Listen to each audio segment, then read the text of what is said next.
Hello guys, so yun nga guys, pinutol ko yung part na bumili kami ng tela kasi guys sobrang daming tao, hindi ako makasingit para kumuha ng video. So for safety din, iniwasan ko muna maglabas ng cellphone baka kasi mahuglot.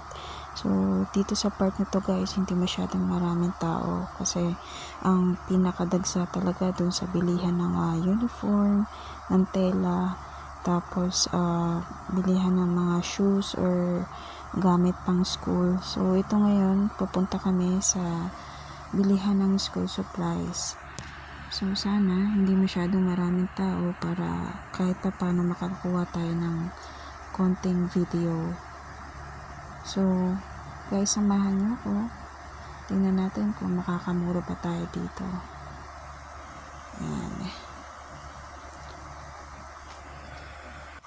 Pag pupunta tayo dito, yun talaga yung pinaka-importante, yung i-save natin yung ating mga gamit, especially yung money and wallet, cellphones, mga gadgets, kasi hindi din natin kasi maiwasan may mga dyan, sumisiksik, mga modus ng snatch or ano bang tawag dito, yung daslas. So bago kami bumili, nakakita kami ng ubas. Ayan, bumili kami.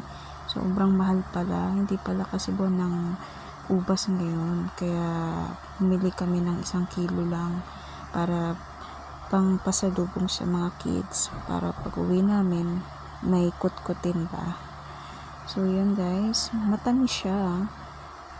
Tsaka medyo may konting asim, pero mas nangingibaw-baw yung tamis ng ubas. Mura pa rin dito sa lugar na to. So ayun guys, kinat ko ulit guys, hindi talaga ako makakuha ng magandang video doon. Sobrang terik kasi ng araw, ang init sobra.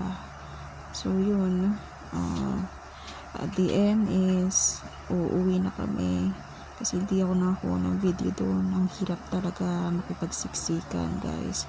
So sa mga pupunta dito, ayun, magdaan tayo ng mahabang pasensya kasi sobrang daming tao. Yung iba nga dala-dala pa yung mga anak nila.